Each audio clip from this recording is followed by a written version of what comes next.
What's up, guys? Welcome back to Deck Tech for Decks. I'm your host, Caleb. If you want to support me, you can now follow me on Patreon. Not only is it the best way to support the channel, additionally, you'll get more say in what Deck Tech likes cover. Special shout out to all of you high contributing patrons. Newsome, you rock. Additionally, you can always use that TCGplayer link in the description down below to help me out. Now, let's get into today's Deck Tech, and today's Deck Tech is the weekly Patreon voted build. Again, if you want to become a part of that, become a Patreon.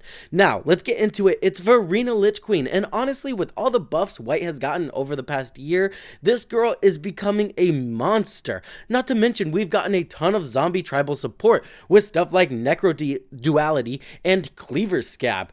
Notably, both of these on the battlefield, insane. You go ahead and cast a zombie, Necro Duality triggers, you're going to get 2 of those zombies, then you Cleaver Scab 1 of them, and you'll end up with 3 of the same exact zombie. Judging on what zombie that is, Gary over here, you could end up killing some players. Notably, if we do have Undying on the battlefield, or a way to give our zombies Undying, which we definitely do in this deck, just because that's so thematic, we'll end up with 5 of the copies, right? Because that zombie we sacrificed will come back, and then Necro Duality will trigger again. Super busted. If we double up on those tokens we end up with 9 copies. Now, that's kind of magical Christmas land, but it's something the deck can do. Another thing the deck can do is go infinite, but that's not really the goal of the deck. It's just if you happen to get 3 of these cards on the battlefield, it just goes infinite and you will win the game. But that's kind of what I'm excited to talk about. Zombies has always kind of been like a combo deck, you know, get your Gravecrawler and drain everybody to death as fast as possible. But with a lot of the cards that have come out recently, we can make it a smashy deck and we can do what Zombies wants to do. We'll split them up, make multiple copies of them, and then we'll smash face with them like they were supposed to, overwhelming our opponents with numbers instead of just comboing off, because comboing off, it's kind of boring, right? I want my zombies to eat brains and kill all of my opponents through combat damage, so that's definitely what we're going to try to do with this deck. That sounds like a deck tech you want to get into. Let's get into it. Let's kick it off by talking about the zombie lords we're going to be running. Death Baron and Lord of the Accursed are just going to make it hard for people to block our zombies.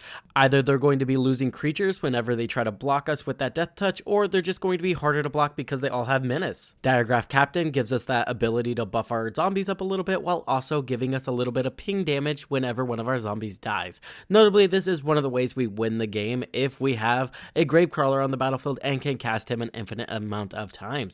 Cemetery Reaper is just going to be solid graveyard hate while again buffing our zombies up. Lord of the Undead, solid graveyard recursion while again we get that lord effect that buffs all our zombies. Zombie Master. Now, a lot of people play black, so now all of our creatures have Swamp Walk. They're going to be incredibly hard to block, which is going to be amazing for our commander because we need to be attacking with our zombies to trigger her ability. Notably, we do get that ability to regenerate our zombies as well, which can be very useful. If you want to take this to the next level, you could always throw in Cabal Coffers and Orborg Tomb of Yawgmoth for that, you know, explosive mana jump, while again turning everybody's lands into swamps. Undead War Chief is going to be amazing, especially if we can create some copies of this guy, which there's a ton of ways to do in this deck. It's going to be a huge buff to our zombies while also lowering the cost of our zombies. Hordewing Scab gives us that looting effect while also giving all of our zombies flying. Giving them evasion again is just going to help us trigger our commander more often. Mikaeus the Unhallowed, giving all of our zombies Undying is going to be incredibly impactful, especially when we sacrifice them to something like a Cleaver Scab or Necro Dualities on the battlefield. Let's move on to our tribal payoffs. We have Cleaver Scab and Necro Duality. These are going to be amazing to create copies of those lord effects, buffing our zombies even more, and also we can double up on some very impactful ETBs we have in the deck. Reflections of Lijar also going to be broken whenever you cast a zombie. Hey, how about just having 2 zombies instead? Invasion of New Capenna is not only going to be solid removal, we can flip it and get that Holy Frazzle Cannon, and then we're going to be consistently buffing up our whole board of zombies every turn. Kindred Discovery, whenever a zombie enters the battlefield, whenever we attack with a zombie, we are going to be drawing some cards. Haunted One, another way to give our zombies Undying while also buffing our entire board of zombies. This is going to be amazing. Undead Augur, just a solid way to draw some cards whenever our zombies die. Jisa and Geralf, casting those zombies from the graveyard can be incredibly impactful, even if it's only once per turn. Black market connections, I included this here because a lot of people miss that token you create is a changeling, so it is in fact a zombie. Notably, we are gaining so much life with our commander, it's going to be solid to full send this every turn and gain all the life we spend on it back. Zombie apocalypse, it's going to get rid of humans, which is honestly very impactful. There's a lot of cards that are very impactful that just so happen to be a human, and then we'll just get all of the zombies from our graveyard onto the battlefield. Rooftop Storm, you knew it was going to be in here. Zombies are going to be free. Notably, that's one of the ways we can cast Gravecrawler an infinite amount of times from our graveyard. Let's just go ahead and cover all of the other zombies while we're at it. We have Crypt Breaker, a solid way to generate zombies while also synergizing with the discardingness of our commander. We also get the ability to tap zombies to draw cards. So again, all solid, all synergistic.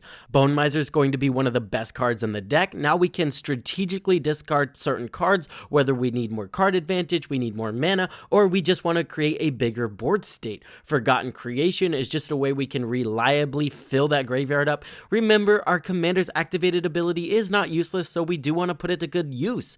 Corpse Knight and Wayward Servant are pretty solid. We have a lot of zombies entering the battlefield, so being able to drain our opponents whenever we're doing that or deal damage to them is going to be a solid way to close out the game. You know we had to run Gary. This guy's going to be solid, especially once we can start making copies of him. It can get really deadly really fast. Like that scenario in the beginning of the video, if we make that happen with Gary, we're going to drain our opponents to death. Diagraph Colossus just says, hey, whenever you cast a zombie spell, here's a free zombie. We will take that. God Eternal Oketra kind of says the same thing, except for, hey, here's an even bigger zombie and it has vigilance. God Eternal Bantu, just a solid way to draw some cards. It's a massive zombie with menace that keeps coming back, keeps drawing us cards. This is a value engine that just doesn't stop and it's hard to get rid of.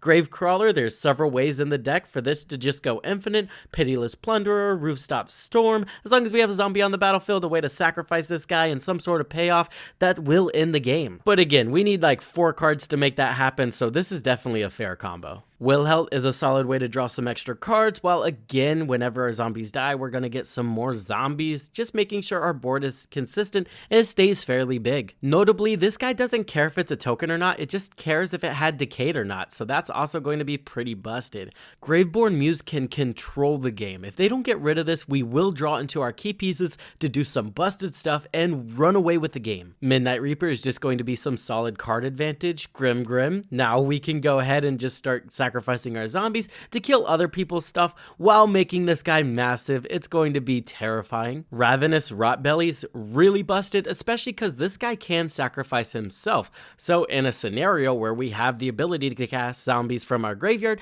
we can cast this guy, sack 3 zombies, 1 including himself, and then cast him from the graveyard again, getting rid of 6 of our opponent's creatures in 1 turn. Reanimating a Ravenous Rotbelly and then slamming down an Evinrull is going to be busted. Notably, this guy doesn't exile himself either, so he's a repeatable board wipe we can keep recurring and just making our opponent's life hell. Especially if all of our zombies have Undying, that's going to be really annoying for our opponents to deal with, because this guy's just going to re-enter the battlefield and instantly create a massive board state. Havengold Lich, just a solid way to recast stuff from our graveyard. Notably, this is also anybody's graveyard, so we can enjoy our opponent's creatures as well. Phyrexian Delvers, a solid way to reanimate those creatures without having to pay their mana cost, because some of them are kind of expensive.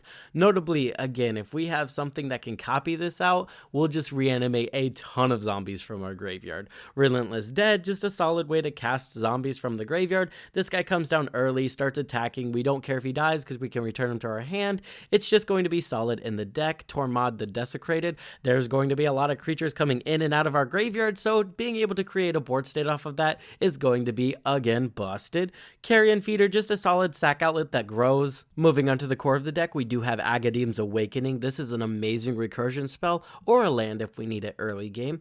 Eshnod's Altar, this is insane in the deck. It just gives us a way to generate mana by sacrificing those 2/2 zombies. Containment Construct, I like this here because we can discard the cards we were going to play anyway. That way we can kind of turn our commander into card advantage into just straight up looting. Reconnaissance is going to be solid. If you don't know how this works, you basically attack with all of your zombies and then you can remove them before combat damage if they were blocked. Our commander will see that they attacked, we'll still get our commander's trigger, but we get to save our creatures. We can even activate this after the combat damage period to give them pseudo vigilance. So even if we still do attack, deal damage to our opponents, we can remove them from combat after that, and boom, all of our creatures are untapped. Cathar's Crusade, again, I want to be smashing face with zombies, so Cathar's Crusade is a solid way to make sure all of those zombies will be entering the battlefield and buffing up all of our other zombies.